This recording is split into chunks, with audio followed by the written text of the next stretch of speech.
이순신. 현재 대한민국을 살아가는 이라면 그 이름 세 글자를 모를 수는 없다. 세종대왕과 더불어 한민족이 배출한 가장 위대한 영웅이자 성웅이며 한국사의 위인을 뽑는다면 세 손가락 내에 뽑히는 불세출의 인물이다. 이처럼 현재 대한민국 국민 대다수의 존경과 흠모의 대상이니만큼 이순신의 일대기와 업적은 여러 매체를 통해 각색되고 생산되어 일반인들에게 널리 퍼졌다. 하지만 그렇게 대중매체를 통해 알려진 이순신의 삶은 그의 영웅성을 강조하기 위해 비극적으로 왜곡되거나 일부 순간에 집중한 단편적인 모습으로만 나타나 있다. 그렇다면 1545년에 태어나 1598년에 숨을 거둘 때까지 53년의 시간을 살아온 이순신은 과연 어떤 인물이고 우리에게 무엇을 남겼을까? 지금부터 우리와 같이 피와 살이 흐르고 희로애락의 감정을 느끼는 인간 이순신을 만나보도록 하자.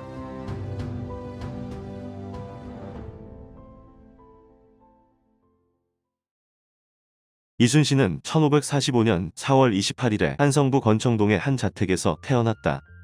이순신의 증조부 이건은 연산군의 세자 시절 스승이었으며 부정한 관리에 대해서는 관직의 고하를 가리지 않고 탄핵하는 강직한 성품으로 이름이 높아 호랑이 장령으로 불렸다. 이런 이거의 청백리 정신과 명성은 그 당대는 물론이고 후대에까지 영향을 끼쳐 훗날 류성룡이 이순신을 청거할 당시 그를 두고 그 이거의 자손이라 말하는 대목이 조선 왕조실록에 나온다. 하지만 이순신의 조부이자 이거의 아들인 이백록은 부친처럼 출세하지는 못했다. 아버지의 명성에 힘입어 종팔품인 평시서 봉사를 지냈지만 근무 중에 술을 마시고 물외배들과 어울리는 행동 등으로 인해 사관들의 지탄을 받았다. 일설에는 그가 조광조 등 살인파들과 어울리다가 김효사와 당시 목숨을 잃었다는 주장이 있는데 이는 근거 없는 낭설이다. 종이품인 조광조와 종팔품인 이백록은 품계에서부터 까마득한 차이가 날 뿐만 아니라 이백록은 김효사화가 일어난 이후 관직에 진출했기 때문이다. 때문에 이순신의 집안이 역적으로 몰려 문과 시험에 진출하지 못했다는 일부의 얘기는 잘못된 주장이다. 이순신의 집안은 그의 증조부 이거의 명성으로 유명한 명문가였으며 이순신이 문반을 선택하는데 그 어떤 제약도 없었다. 이순신의 부친이자 이백록의 아들인 이정 또한 조부의 명성에 힘입어 음서로 관직에 진출했다. 조부 이거의 공적을 감안하여 문반임에도 무반직을 역임하여 종오품 창신교위란 지위에 오른다. 하지만 별다른 실무를 맡은 것은 아니고 단순한 명예직이었던 것으로 보인다. 이처럼 뛰어난 조부를 두었음에도 부친과 본인은 조정에 남다른 족적을 남기지 못한 것이 못내 아쉬웠는지 이정은 자신의 네 아들들에게 고대 중국의 성인이자 왕인 복희, 제요, 대순, 대우의 이름을 차례대로 붙였다. 아마 자신의 아들들만이라도 널리 이름을 떨치길 바래서였을지도 모른다. 그리고 그런 이정의 바람은 셋째 아들 이순신을 통해 현실이 됐다.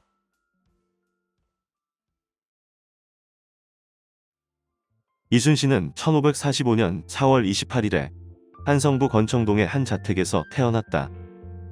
이순신은 훗날 그의 시호를 딴 지명인 충무로에서 유년기를 보냈는데 이때 부친을 따라 한양으로 올라온 류성룡과 친하게 지내면서 평생에 걸친 인연을 쌓게 된다. 당시 이순신은 류성룡보다 3살이 어렸지만 당시 관념상 두 사람은 그런 사소한 차이에 얽매이지 않고 허물없이 지냈다고 한다. 하지만 이후 이순신은 충남 아산으로 이사하여 그곳에서 소년 시절을 보내게 된다. 어린 시절의 이순신은 마을의 온갖 문제를 몰고 다니는 악동이었는데 일례로 어느 참외 장수가 자신에게 참외를 주지 않자 화가 난 이순신은 말을 몰아 참외 장수의 참외밭을 박살냈다고 한다. 또한 류성룡의 회고에 의하면 이순신은 어렸을 적부터 전쟁 놀이를 하길 좋아해 나무 칼이나 화살 등을 들고 이리저리 휘둘렀는데 간혹 마음에 들지 않는 이가 있으면 상대를 가리지 않고 그 자리에서 활을 쐈다고 한다. 이렇듯 여러 사고들을 치고 다니며 바람잘 없던 성장기를 보내던 이순신이었지만 양반 가문의 자제답게 나이가 들어 성인이 되자 과거 시험을 준비하기 시작했다. 이때 그는 당시에는 문과보다 격이 낮다 여겨지는 무과에 응시했는데 22살의 나이에 처음으로 전문적인 무예를 배웠다고 한다. 이때의 무과는 엄연히 조정의 관직이니만큼 기본적인 유학적 소양 또한 요구됐다. 당연히 이순신 또한 양반 가문의 일원이자 묵과에 응시하는 응시생으로서 군관이 지녀야 할 높은 신체 기준과 유교적 소양을 충족시켜야 했다.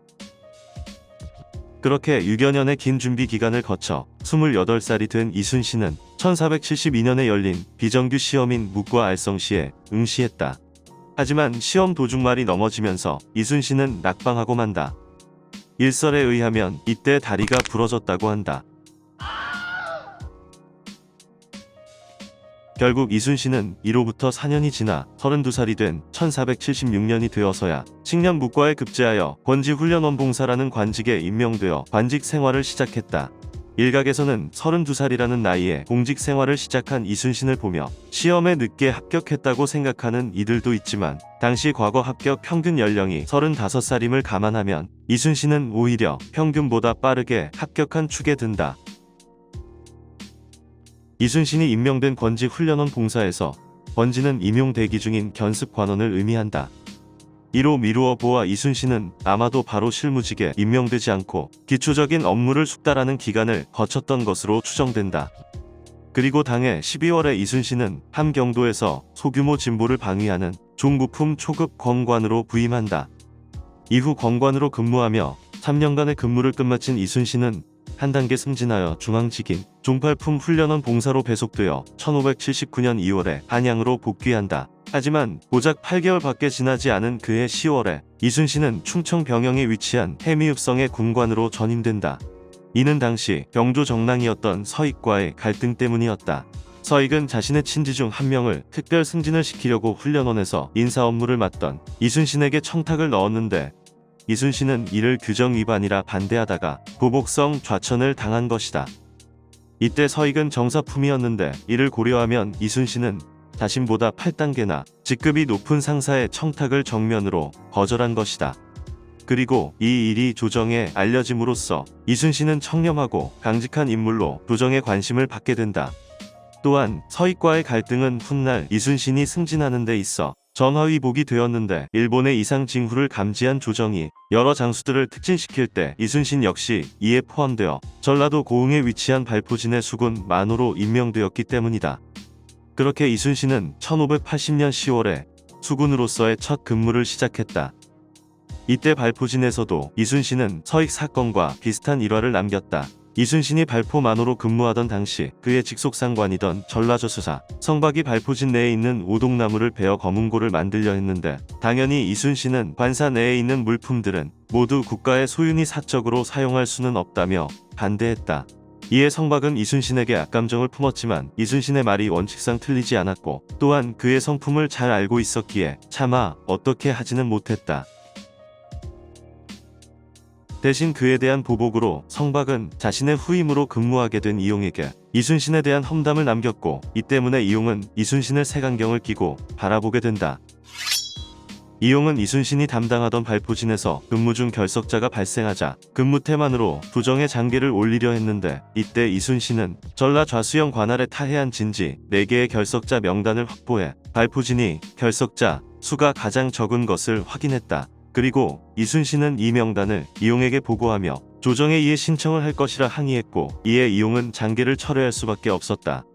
비록 이순신을 모함하려던 이용의 시도는 무의로 돌아갔지만 그렇다고 이순신에 대한 악감정이 사라진 것은 아니었다. 이 외에도 이용은 근무평가 보고서를 작성할 당시 이순신의 평가를 최하로 책정했다. 그러나 훗날 임진왜란에서 활약하는 의병장이자 당시 이용을 보좌하는 도사직위에 있던 조원이 이를 보고는 이순신이 1등이라면 수긍하겠으나 최하위는 있을 수 없는 일이다라며 강력하게 항의하는 바람에 평가 보고서를 수정해야 했다. 이처럼 상관들의 음해에도 특유의 강직함과 유능함, 이에 호감을 가진 주변의 지원으로 안호 생활을 이어가던 이순신이었으나 결국 발포진에 부임한 지 2년째인 1582년에 만호 생활을 청산할 수밖에 없었다. 한양에서의 악연으로 얽혔던 서익 때문이었다. 당시 서익은 병기의 관리 상태 등을 점검하던 군기경찰관으로 고흥군에 파견됐는데 이때 자신의 청탁을 거절했던 이순신이 발포진에 있다는 것을 기억한 서익은 병기 상태 불량과 근무 태만이라는 거짓 상소를 올렸다. 그리고 그 결과 이순신은 2년 전 자신이 근무하던 훈련원 봉사로 다시 강등되었다. 그렇게 다시 자신이 있었던 곳으로 돌아오게 된 이순신이었지만 다시 한번 기회가 주어지게 된다. 1583년에 여진족 족장 리탄계가 함경북도의 육진을 침공한 것이다. 이에 이순신의 직속 상관이었던 이용이 함경남 도병사로 급히 파견되었는데 이때 이용은 자신의 권관으로 이순신을 적극적으로 추천했다고 한다. 당시 이용은 발포진에서 이순신의 인간됨과 능력을 알아보았고 뒤늦게나마 이를 인정하여 불편했던 그와의 관계를 개선하기 위해 이순신을 자신의 권관으로 삼길 요청했다고 한다. 그렇게 이순신은 이용을 보좌하여 함경도를 침범한 여진족들을 소탕하는 작전에 투입되었는데 이때 이순신은 리탄계에 가담한 여진족 추장인 우을기내를 조선 측 진지인 건원보로 유인하여 생포했다고 한다. 그리고 이를 통해 이순신은 단순히 그 인품만이 아닌 그에 걸맞는 능력도 지녔음을 조정에 알리게 되었다. 다만 이때 그의 상관이었던 함경 북병사 김우서가 이순신의 전공을 시기했기 때문에 이순신이 보고 없이 독단적으로 행동했다 주장하여 전공을 제대로 인정받지 못했다. 그래도 우을기내를 생포한 공은 인정받아 그해 11월에 동칠품 훈련원 참군으로 승진했다. 그러나 이로부터 얼마 지나지 않아 이순신의 부친인 이정이 사망하게 된다. 이때 이순신은 북방 최전선에서 복무하고 있었기 때문에 부친이 사망한 사실은 이듬해 1월이 되어서야 이순신에게 전해지게 된다. 그리고 당시 관념에 따라 3년상을 지낸 이순신은 왕이 타는 말과 술에 마구를 관리하는 사복시의 동육품 주부직위로 복직했다. 이후 이순신은 1586년에 42세의 나이로 함경도 조산보 만호로 임명되었고 그 후 1년 반 뒤 녹둔도의 둔정관을 겸직했다. 녹둔도는 두만강 하구에 위치한 섬으로 땅이 비옥한 데다가 조선의 최북방 지역이었기에 여진족들의 습격이 잦았으며 때문에 조정에서는 녹둔도를 군사기지로 지정하고 군사를 주둔시켜 둔전을 일구게 했다. 당시 녹둔도의 둔전은 흉년이 들었었는데 이에 만호로 부임한 이순신이 직접 녹둔도를 경영하며 추수를 감독하는 등 열성적으로 소임에 임했고 이에 그의 녹둔도는 작년 흉작을 만회할 만큼 풍년이 들었다 한다. 그러자 비옥한 토지와 식량을 노린 여진족 추장 만이은계가 휘하 부족원들을 이끌고 녹둔도를 습격했다. 이때 추수를 맞아 농민들이 진지 밖으로 나가 한창 벼를 수확 중에 있었는데 여진족이 기병들을 이끌고 쳐들어와 농민들을 잡아갔다고 한다. 이에 이순신은 경흥부사 이경록, 수호장 오형 등과 함께 목책 바깥으로 뛰쳐나가 여진족들에 맞섰지만 요새의 수비병이 고작 몇십 명밖에 없었기에 열세에 빠졌다. 결국 수호장 오형이 사망하고 백성 160명이 포로로 끌려가는 절체절명의 상황에 몰렸지만 목책을 넘던 만이은계가 조선군의 화살에 맞아 사망하고 이에 여진족들이 동요하는 사이 이순신이 다시 전열을 가다듬고 병사들을 이끌면서 상황은 반전됐다. 그렇게 이순신이 이끄는 조선군은 여진족의 공세를 방어하는 것을 넘어 역으로 반격을 가했으며 그 결과 포로로 붙잡힌 농민 160명을 구출하고 약탈당했던 말 한필도 다시 되찾아왔다. 하지만 이순신의 상관이자 함경도의 수비를 담당하던 이 일이 이순신을 패장이라 몰아붙이면서 이순신은 다시 한번 위기에 빠진다. 여진족의 습격으로 병사 11명이 전사하고 15필의 말도 약탈당했기 때문에 녹둔도 전투는 패전이며 전투를 지휘한 장수들은 이에 책임을 져야 한다는 게 이 일의 논리였다. 하지만 이순신은 여진족의 숫자가 수비군보다 많았으니 불가항력으로 밀릴 수밖에 없었으며 오히려 그런 상황에서도 여진족을 격퇴하고 납치당한 백성들을 구해냈다고 항변했다. 또한 전투 도중 거듭된 지원 요청을 묵살한 것은 이 일이기에 자신이 직접 쓴 지원 요청서를 조정에 제출하면 이 일 역시 문책을 피할 수 없을 것이라고 그를 비판했다. 그리고 조정에서는 본래 녹둔도에 주둔하고 있는 병력의 수가 적다는 점과 최전방의 위치에 있어 기습에 대응할 시간이 부족했다는 점, 하지만 그런 상황에서도 분전하여 백성들을 구출하고 성공적으로 녹둔도를 방어했다는 점이 참작되어 이순신과 타 장수들을 백이종군에 처하게 하는 것으로 사건을 마무리 지었다. 파면이나 다름없다는 세간의 인식과는 다르게 백이종군은 형식상 파직은 시키되 양반 신분과 관료로서의 경력은 유지시켜주기에 그 대우는 현직 관료와 크게 다르지 않았다. 그렇게 인생의 첫 번째 백이종군을 보낸 이순신은 이후 1588년에 아산으로 내려가 가족들과 함께 지냈다. 비록 백이종군형을 받았다지만 이 일로 인해 이순신은 조정의 대소신료들에게 전도 유망하고 능력 있는 장수로 자리매김하게 된다. 일례로 녹둔도 전투로부터 1년 뒤인 1589년에 조정에서 추가 승진인 불차 채용을 시행했는데 이때 영의정 이산해와 전 경조판서 정원신으로부터 이순신을 청거하는 상소가 올라온다. 이후 1589년 12월에 이순신은 친구인 류성룡의 청거로 전라도 정읍 현감에 임명됐다. 이때 이순신은 임지에서 선정을 베풀어 지역민들 사이에 칭송이 자자했는데, 이를 통해 이순신이 단순히 무관으로서의 능력만이 아닌 행정가에게 필요로 하는 업무 소양 역시 상당했음을 알 수 있다. 1591년에 왜군에 대비하여 여러 장수들을 남부로 발령 보내고 승급시키기 위한 불차 채용을 시행했는데, 류성룡이 정읍 현감으로 재직 중이던 이순신을 전라저수사에 청거하자 선조는 이를 그대로 받아들였는데, 이는 정상적으로 올랐어야 할 계급을 7단계나 무시하고 단숨에 정삼품 당상관 직위에 임명하는 것이었기에 조정에 격한 반대가 올라왔다. 사관원에서는 아직 군수 경력도 없는 인물을 좌수사에 임명하는 것은 규정에 어긋나며, 이런 선례를 남기면 훗날 악용될 수 있다 주장하며 이순신의 승진을 철회할 것을 요구했다. 하지만 이에 선조는 규정에 어긋나는 건 알지만 상황이 시급하니 그럴 수 없다고 주장하며 뜻을 굽히지 않았다. 그럼에도 사간원과 신하들 역시 왕의 결정을 비판하자, 이에 선조는 원래 올랐어야 할 벼슬을 제수시키고 바로 다음 단계로 진급시키는 방식까지 써가며 이순신을 승진시켰다. 그렇게 이순신은 정읍 현감에서 진도 군수로 다시 가리포청절 제사로 임명됐고, 임지로 부임하기도 전에 전라저수사에 임명됐다. 이처럼 조정의 반발과 그로 인한 여론의 악화를 감안해서라도 이순신을 승진시켰을 만큼 선조와 류성룡은 전쟁 발발을 확신했다. 이순신이 부임한 전라 좌수영은 순천, 흥양, 광양, 나간, 보성의 5개 고을과 사도진, 여도진, 녹도진, 방답진, 만호진의 5개 수군 기지를 휘하에 뒀으며, 이순신은 이들의 전력 강화에 집중했다. 이순신은 그 유명한 거북선의 제조와 외선을 저지할 철쇠를 수중에 설치하는 등 장비의 점검과 강화에 나섰고, 실전과 동일한 수준의 엄격한 훈련을 꾸준히 진행했다.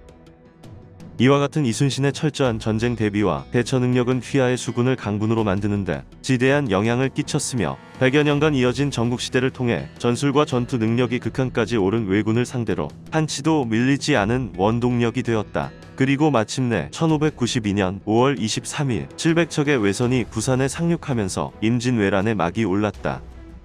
한민족 역사에 영원히 새겨질 성웅의 시작이었다.